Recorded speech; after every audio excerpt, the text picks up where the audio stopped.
In today's episode, Jason asks, I'm writing about why brands should definitely start a podcast, and I was curious if you had any thoughts about how podcasts are becoming an effective content marketing strategy. How can podcasts translate into reaching tangible marketing goals? So, okay, I would say that brands definitely shouldn't start a podcast. Brands should consider it, for sure, but I don't think there's a case where anybody should definitely start a podcast for a whole variety of reasons. Now, that said, this question is predicated on three different questions that we need to answer first. Number one, what are these tangible marketing goals? A lot of companies do not have tangible marketing goals. A lot of them have very messy, intangible, fuzzy, unclear goals. So you need to make sure that you have that well detailed first. What are the specific marketing goals that you want to achieve? Are you looking to build awareness? Are you trying to influence consideration? Are you trying to prompt evaluation? Are you trying to build purchase? Are you working on loyalty? Are you trying to build evangelism? There's whole big chunks of the customer experience. And the question is, what goal are you trying to achieve with the podcast? And this is not restricted just to podcasts. This is true of any marketing. Second question, which of these goals did you start your podcast for?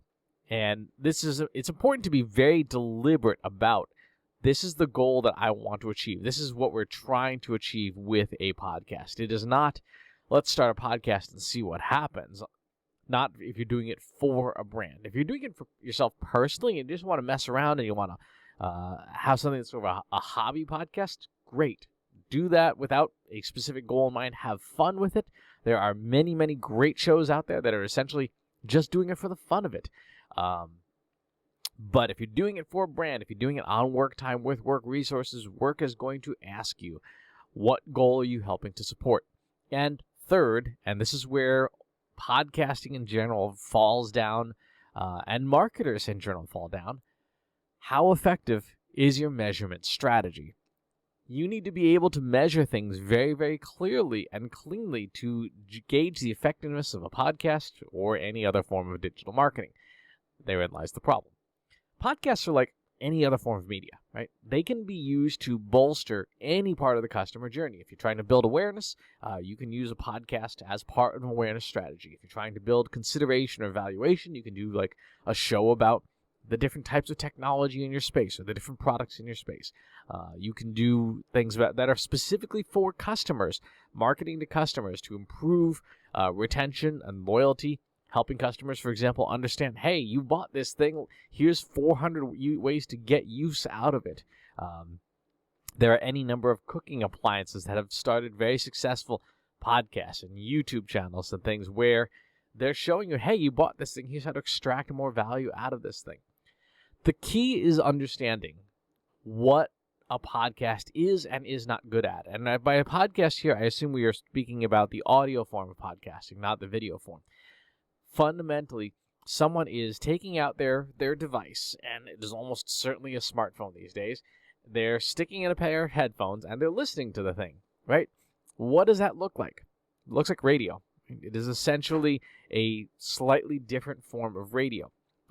The shows arrive to you, depending on the show, whenever they're produced. You listen to it, and you enjoy it on your commute, at the gym, at the office, at home.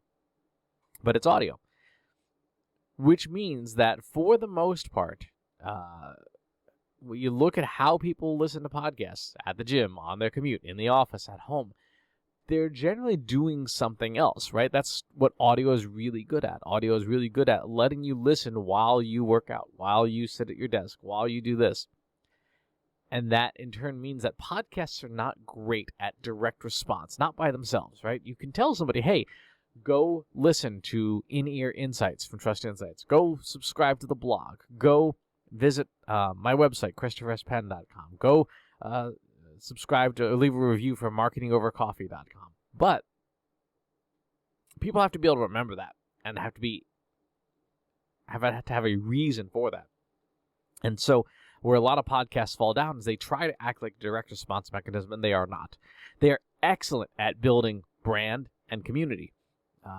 If your show is useful and helpful, people will listen to it because they want more useful, helpful information. If your show is good at connecting people, podcasts are excellent at building communities and nurturing and really agglomerating, giving the community a place to cluster around a voice. Podcasts contribute well to top and middle of funnel with an integrated marketing strategy, which means that they need digital support. Podcasts, I have not seen a single podcast that has done well only being a podcast. There is almost always a website, a blog, social media accounts, email newsletter support, paid ads, podcasts that treat the show like a product and provide marketing support like you provide marketing support to any other product line do well. And so a lot of folks who start off podcasting don't think about it as a product. It is a product. It is a product and it needs product marketing. So if you're not doing that, your show's not going to do well. And it's not going to support those those marketing goals that you want to be tangible. It has to have that support. Podcasting is also,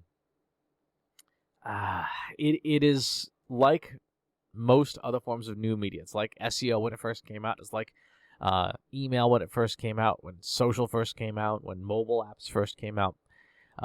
In that people want it to be a magic pill. They want it to be a magic wand. You just do this thing and all your marketing problems go away. Nope. Doesn't work like that. It's never worked like that. It can attract attention. It attracted more attention 10 years ago, or 15 years ago, really, now. But now the landscape is so crowded that starting a podcast will do nothing for you by itself. You need to have that integrated strategy in order for your podcast to be an effective part of what you're doing for marketing, and you got to be willing to spend some money on it. If you're starting a podcast today and you're not willing to spend any money on it, it's probably not going to do well unless you have some kind of headliner talent that people would tune in for just for the sake of tuning in. The last part on measurement is that podcasts partially live outside the clickstream. Remember, somebody is, yes, they're downloading this. Yes, they're loading into an app of some kind on this device and they've got their headphones in. But once they start listening,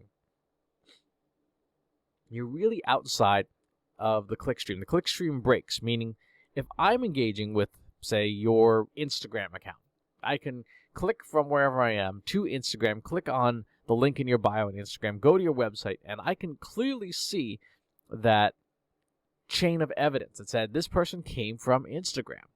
If you're listening to a podcast, other than voice response for like voice assistants, like saying, hey Alexa, go to marketingovercoffee.com,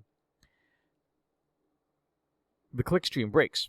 You may be listening to Marketing Over Coffee, and then you open up a browser on your desk or maybe on your phone, don't fall off the treadmill, and you type in marketingovercoffee.com. Well, the clickstream is broken. There's no attribution for that. It comes in Google Analytics as direct none, no referrer. Nobody knows where it came from. So you need to have very robust measurement strategies to help understand how your podcast is contributing to those marketing goals. That means you need to be surveying your audience on a regular basis, not your podcast audience, your overall audience. Have you listened to Brand X podcast? That means that on every intake point, every form that somebody fills out, every time someone calls the call center, you need to be asking, what made you call in today? Right? What made you fill out this form today? Was it the podcast? Was it a search? Was it word of mouth from a friend? Why did you do it? And if the podcast never shows up, then it's probably not helping there. You need qualitative research, like focus groups and things, and you need detailed analytics. And the more of that digital support system that your podcast has, like a website like trustinsights.ai or marketingovercoffee.com or christopherspenn.com, something that gives you a different referring URL, a newsletter, social media accounts. If your podcast has all those things, again, like a product would, then you can do more attribution of how people are finding you and completing those goals that you set out in the beginning. So there's a lot to making a podcast work. There's a lot to making a podcast part of your marketing strategy and part of your marketing goals. But it for sure is not magic, and it is not going to fix the most fundamental problem with your marketing, which is if nobody likes your product or service, a podcast isn't going to help, right? Your podcast has to be in support of something that people actually want. So great question, Jason. Important question. And we could spend hours and hours on this, but give these things some thought. As always, please leave your comments below. Subscribe to the YouTube channel and the newsletter. I'll talk to you soon. Want help solving your company's data, analytics, and digital marketing problems? Visit trustinsights.ai today and let us know how we can help you.